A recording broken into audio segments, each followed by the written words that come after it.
In 1551, there were two Jesuits who were teaching at the University of Ingolstadt in Bavaria under the auspices of the Duke of Bavaria, whose cousin was Ferdinand I, the Archduke of Austria and the heir apparent to the Holy Roman Empire, to be the next Holy Roman Emperor after his brother Charles V.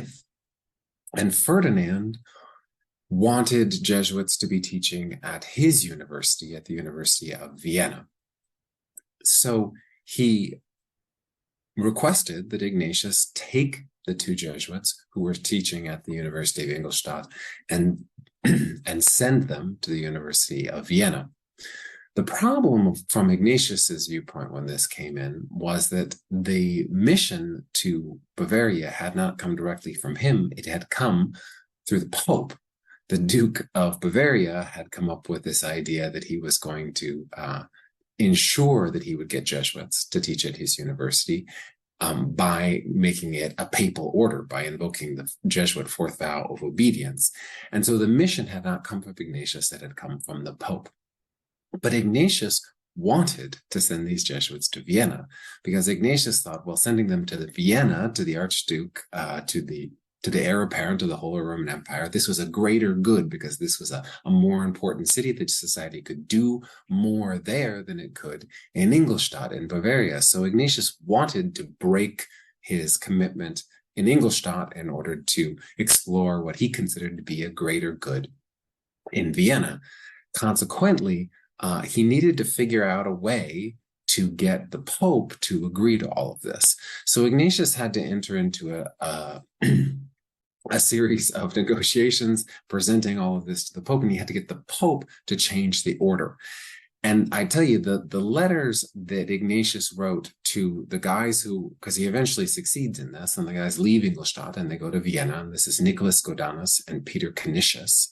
I tell you, the letters that he wrote in order to each one of them, to the guys he was sending, to the Duke of Bavaria, and to Ferdinand I, the Archduke of Austria, and the King of the Romans, which is the heir apparent to the Holy Roman Empire, they're very different in tone. Each one of them makes it sound very much like Ignatius is doing all this for slightly different reasons. It sounds like he's being forced to do it when he's talking to the Duke of Bavaria, whereas it sounds like he's eager to do it when he's talking to Ferdinand.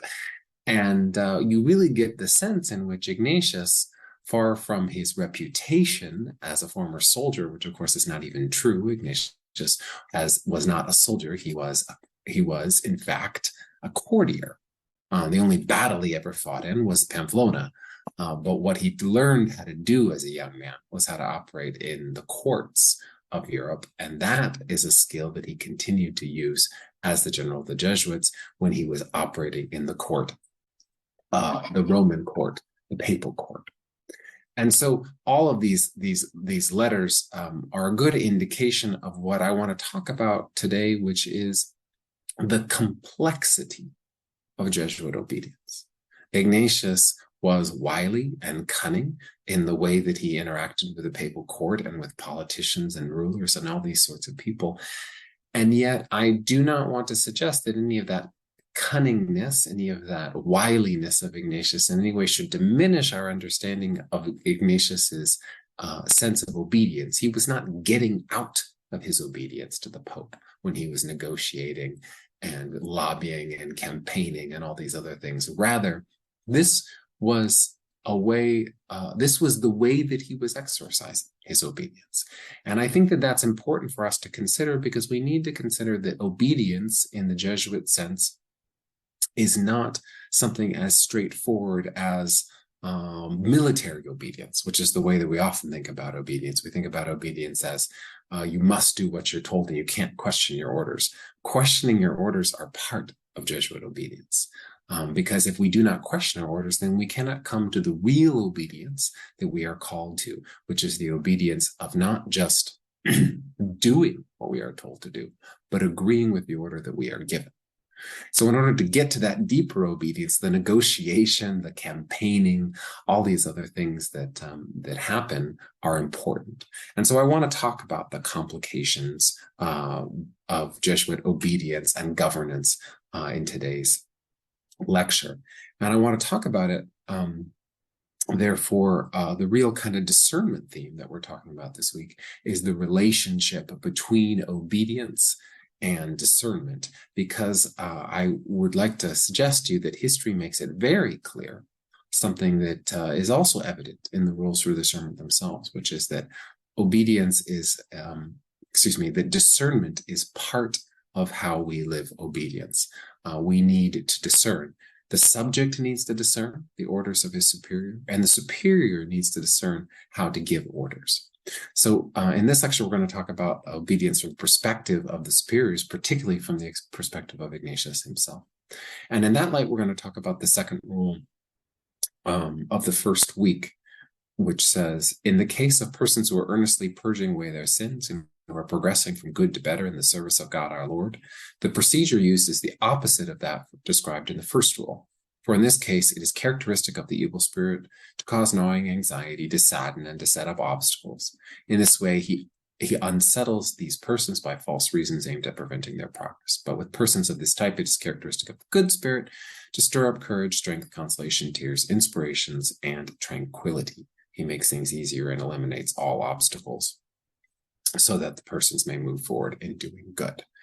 So what we want to talk about today is precisely how Ignatius lived through the desolations of the overly politicized church and world in which he lived in, how Ignatius responded to the constant discouragement that is implied when you're living in a church that is as broken as ours always is, but that was even more broken at the time of Ignatius in terms of corruption, in terms of worldly motivations, in terms of people who just did not have terribly religious motives at heart for what they were doing. And so I want to talk about how discernment in obedience deals with the sorts of outer desolations of a broken world and a broken church. And the first thing I want to talk about, though, in order to kind of get there, is I want to talk a little bit about how Ignatius governed the society, because how Ignatius governed the society is a way for us to understand two important concepts that are key to the discerned obedience of a superior. And these two important concepts are best explained, in my opinion, by the words conocer and saber. Those of you who speak Spanish will know that conocer and saber in English are both translated as to know. The difficulty is that in English, we don't have a distinction between the two types of knowing that exist in Romance languages. Conocer is a familiar sort of knowledge, whereas saber is an informational sort of knowledge. So I know a person, whereas that's conocer, whereas I know a person's name, that's saber. So I can say, I know that Rome is a city in Italy. But if I've never lived there or been there, I can't say that I know conocer Rome. But since I have lived there and I do know it, I have conocimiento, knowledge of Rome. I don't just have this sort of saber, informational knowledge of Rome. I have an experiential, a felt, a personal knowledge. And these two concepts of saber and conocer are very important in understanding how discernment and obedience work together in the governance of the society. And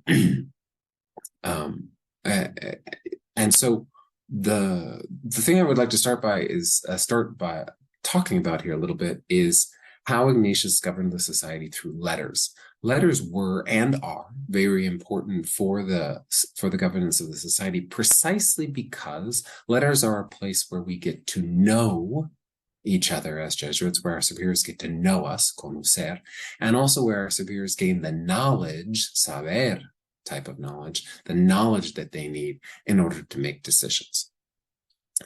As you may or may not know, in the early society, the letters to Rome were very, very frequent. In fact, originally, individual Jesuits were writing back to Ignatius with great rapidity, very, very often, maybe once a week, once every couple of weeks, things like that. Eventually, it turned into sort of a formal system of writing every 4 months that eventually turned into a system of writing an annual letter.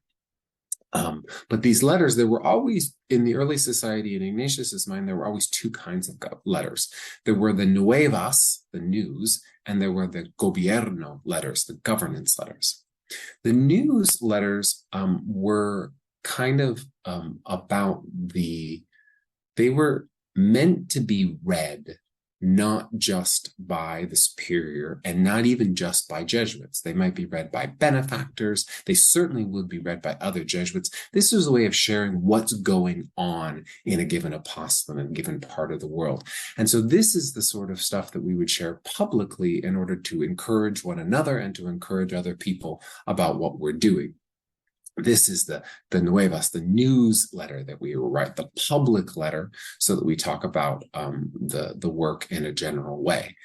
The second kind of letter that Ignatius expected people to write back to him, particularly superiors, was the gobierno letter. And this would be the governance letter, the letter in which he would want them to talk about the private stuff that was going on. So problems that were going on in terms of the men in the community, struggles that were going on, difficulties, things that a superior might need Ignatius's decision on or advice on, might need his prayers for, etc. These two kinds of letters were the ways that Ignatius kept himself informed. And Ignatius needed to be informed in order to govern the society well. And he really insisted that these letters needed to be well thought out and careful, because he considered that keeping people informed is really the key to knowing well enough what all the things he needed to do in order to coordinate the overall efforts of the society. This was described to me once when I was in formation by a now deceased Jesuit, Dave Fleming, when he talked about the purpose of the manifestation of conscience. The manifestation of conscience that we give to our provincial every year, as Father Fleming explained it, goes sort of like this in its reasoning, why we do it the way we do it. Our superiors need to know us, conocer. They need to know us, and they need to know what's going on with us, saber. Because if they do not know us, they will not love us. And if they do not love us, they will not mission us well. They need to know us so that they can love us, because you can't love someone that you don't know. And they need to love us because that's the way to mission us well. That's the way to apply the saber, knowledge that they have of the situation of the society and the needs of the society and our talents and our gifts, to take that into consideration. Well, how is this person actually going to do? How are they actually going to succeed? Where is their heart? What are their desires? What are their struggles? Take those two things together in discerning what is the best way to mission a person. What is the best order to give in terms of where they are supposed to go? So Ignatius saw these letters as the way to gather that information in a world where obviously he could not be physically present even once a year to see all of the Jesuits in the world. So this was his place to gather the two kinds of knowledge he needed, his knowledge of his men and his knowledge of his situation. And so he asked for great care to be taken in the writing of letters. You know, he chastised, of all people, Pierre Favre, for not taking enough care in the way that he wrote his letters. He wrote in 1542 about his system, and he said, in the principal letter, this is to Pierre Favre, in the principal letter is to be written what each one is doing by way of sermons, confessions, and exercises and other spiritual works, according to what God our Lord will work for each one, as might be for the greater edification of the hearers and readers. And when the soil is barren, there's nothing to write, a few words should be written about physical health, a conversation with someone or something similar, but not mixing extraneous matters. These should be left for separate sheets, the governance letters, in which can come the dates of the letters received, the spiritual joy and sentiments of having received them, all the infirmities, news, business that might be expanded on exhortation. But here's the critique he gave of Favre. He says, I write the principal letter, he's talking about when he writes, once, narrating the things that demonstrate edification, and after looking at it and correcting it and taking into account all that I see, I turn back to write it again, because that which is written is even more to be examined than that which is said, because writing remains and always gives testimony, and what is written cannot be easily molded and glossed as when we speak.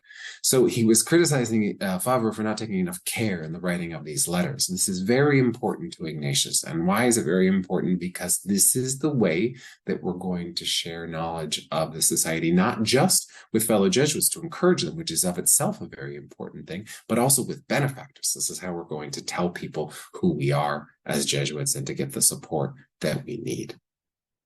So the first point that I want to make about, just to summarize about Ignatius on the relationship between discernment and obedience, is the system of governance that Ignatius came up with is a system that allows the superior to discern well the persons and the situations so that the missioning can work well. This was Ignatius's idea. This was the governance. This is the spiritual governance of the society, a governance that is rooted in saber y conocer, so that the superior can know what's going on and can know the people that he's sending, so that he can discern well what is the order. This is the discernment. We'll talk, we can talk at another time of the discernment that has to go on in the subject, and we will.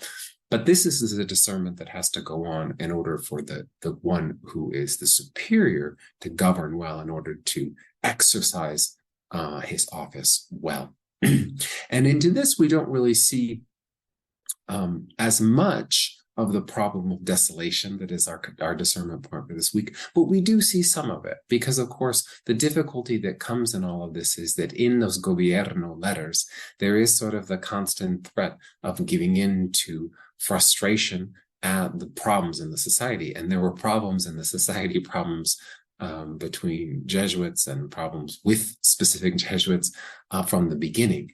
And the trick is always to not kind of fall into that logic of desolation where the bad news becomes the governing principle. Ignatius wanted to make sure that he knew the reality, but the reason why we can't just make decisions based on the data is we also need to know the persons, and we need to keep in mind, of course, the person of Christ and the way that Christ calls us. And so there is, when we are confronting news, there is a great need for us to discern so that we are sure that we are not slipping into that logic of desolation where we slip farther and farther into despair, as opposed to staying true to God's consoling voice and where he's calling us.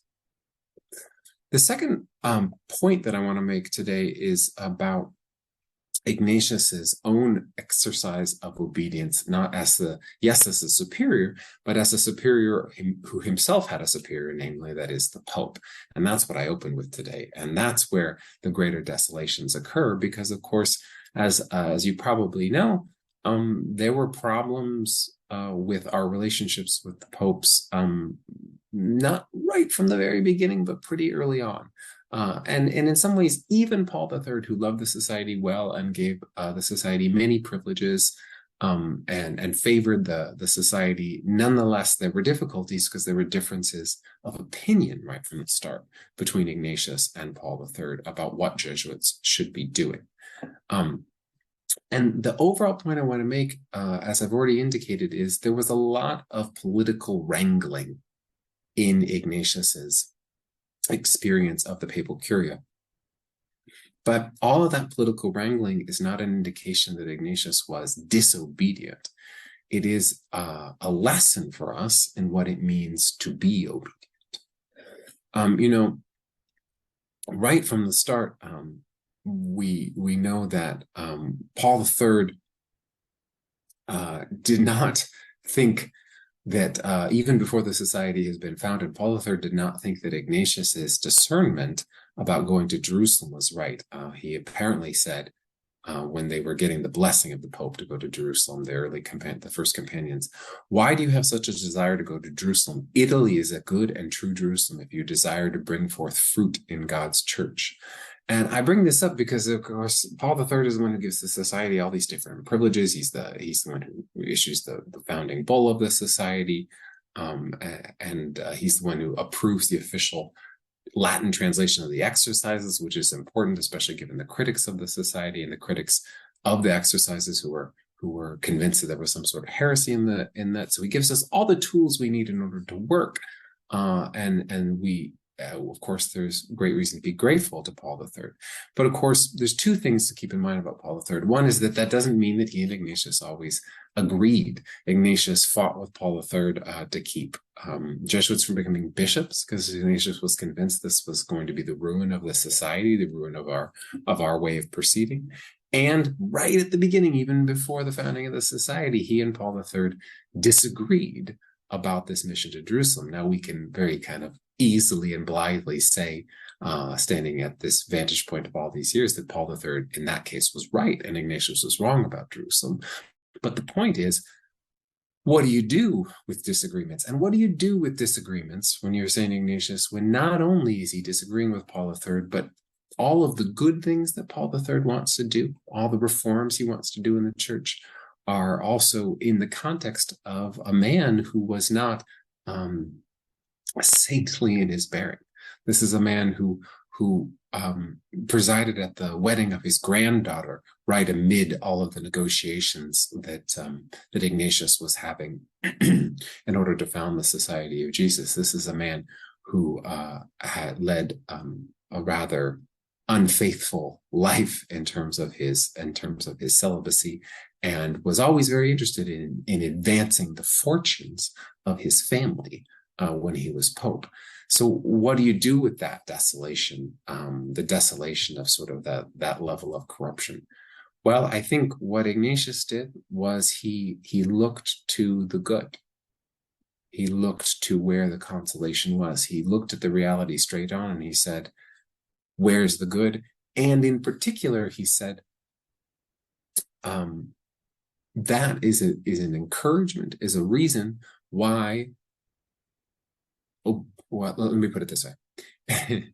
Ignatius did not see his obedience ultimately as limiting his ability to negotiate with the Pope. Rather, he saw his obedience as exercised in conversation. And all of our obedience as Jesuits is exercised in conversation. Our prayer matters. What we think matters. Where we think God is calling matters. The question, of course, is how do we keep that in check? How do we respect the people that we are in obedience to? How do we see the figure of Christ in the person to whom we are obedient? But that is, in fact, the key. Seeing the figure of Christ. Because ultimately our obedience is to Christ through this person. And so if we think about our own experience of the spiritual exercises, one of the things that we know from the spiritual exercises is that we talk with Christ. We're honest with Christ. We share with Christ our perspective, even when we're wrong. And when we are wrong, we experience Christ gently but forcefully sometimes correcting us. This is the paradigm of our obedience, and this is the paradigm of obedience that Ignatius shows in his relationship with the Pope. He was willing to voice his opinion. He was willing to speak up. He was willing to negotiate. But when ultimately the decision of the Pope came through, when the negotiations were over and the matter was settled, Ignatius was always obedient because he decided because he knew in the settled matter, that's where he could find God's will. That's where he could find the figure of Christ ordering him. But before that, just like before that in our own experience of prayer, he was willing to talk. He was willing to negotiate. He was willing to represent his own opinions. He was willing to consider the possibility, too, that these very human popes, like Paul III, might not have enough knowledge, saber, of the situation, and he needed to represent to them, well, wait a minute, you're making this decision, but you don't see these consequences. And that's the case with his fights over Jesuit bishops in particular, because Ignatius was convinced that if Jesuits became bishops, it would, first of all, if he allowed these first Jesuits like Claude J. and Peter Canisius and Nicholas Bobadilla to become bishops, he was afraid that it would lead to the Jesuits kind of becoming a school for bishops and losing their independent existence. He was afraid it would be the ruin of the Society of Jesus. And he wasn't wrong to think this way. The Theatines, who were founded right around the same time as the Jesuits, in fact, kind of became that. They still exist to this day, but they are an absolutely tiny order. And yet, in the 16th century, there were hundreds of bishops who came out of the Theatines because they were well-trained clergy. They were well disposed to do good work as bishops, but it meant that the Theatine charism, the Theatine order, suffered as an order. And so what Ignatius thought Paul III didn't understand is that if you make us bishops, you're going to lose the society. You're going to lose the ability to send us anywhere, because once we're bishops, we're fixed to places. And so you're going to lose that which is good about the society if you make too many bishops out of Jesuits. And he was afraid too that you would lose the poverty and the simplicity of the society, because in those days bishops did not live in simplicity, and he was afraid that this too would be the ruin of what was good in the Society of Jesus. So Ignatius was willing to represent to Paul III the things that he thought Paul III did not understand. And that's part of the exercise of obedience, is that conversation. It's not an argument. It's not conniving. It's not stamping our feet and trying to get our own way, but it is representing, do you know this? Does our superior know this? Would he make the same decision if he knew this? And we see this at work in Ignatius. Of course, we see this at work in Ignatius too, in his relationships with the co-founder of the Theatines himself, Pope Paul IV. Carafa and Ignatius, that's his name, Carafa, were not friends prior to him becoming Pope. They had been rivals. Carafa kind of had a lot of anti-Spanish prejudice, and Carafa disliked Ignatius because he saw Ignatius as sort of arrogant. He had wanted at one point for the Jesuits and the Theatines to merge, and Ignatius had said no in no uncertain terms, and Carafa had taken this as a bit of an insult. And so Carafa was suspicious of the things in the Jesuits that were different than the Theatines, the things in the Jesuits that were different than ordinary religious orders. And so as a consequence, there was great fear and trembling on the part of Ignatius when Paul IV became Pope. And the point there is there was a lot of opportunity to give into the logic of desolation when Paul IV was Pope. And in fact, he did some things in relation to the Jesuits after Ignatius's death that were very problematic for us, that came about at the time of the First General Congregation, which is a topic for another lecture. But Paul IV kind of didn't understand who we were. He didn't know us or have knowledge of who the society was, of its doings and its works in a very deep way, and it was deeply frustrating for Ignatius. But there's a funny story that in some corners of the society is still sort of a joke that I think actually illustrates well how Ignatius discerned his obedience in regard to Paul IV. The funny story is this, and it is probably apocryphal, but it's one that I think it's a fictional story that demonstrates a real truth. The story is that at table, I know it's shocking to think this, but at table sometimes when Paul IV was Pope, Jesuits would get into complaining sessions, and then the conversation would spiral and get more and more negative. And when it got to kind of a point of getting more and more negative, when it got to kind of the nadir, Ignatius would sometimes interrupt, and he would say, "Let's talk about good Pope Marcellus and all the good that he did for the society." Marcellus II had been Pope prior to Paul IV. He was a great friend of the Jesuits. And the funny thing about this, of course, though, is that Marcellus was Pope for less than a month. And he really did not have an opportunity to do much good for the Jesuits at all. And so Ignatius's point in bringing this up was to say, let's not spiral into negativity. Let's focus on the good and not focus on the evil. Let's not get sucked into the logic of desolation that leads towards despair, but let's seek the consolation of God. Let's seek the positive. This has become sort of a saying, a joke in some Jesuit communities in some parts of the world, because if you're ever at a table and everyone in a community that knows this happened, for example, in my community when I lived in Rome, when I was studying there at the Jesuit, that and the conversation gets kind of overly negative, too much complaining on whatever the topic, and you just say at the table, let's talk about good Pope Marcellus and all the wonderful things he did for the society. This is kind of a way of catching people up short and saying, okay, let's stop. This is not helpful. This is not productive.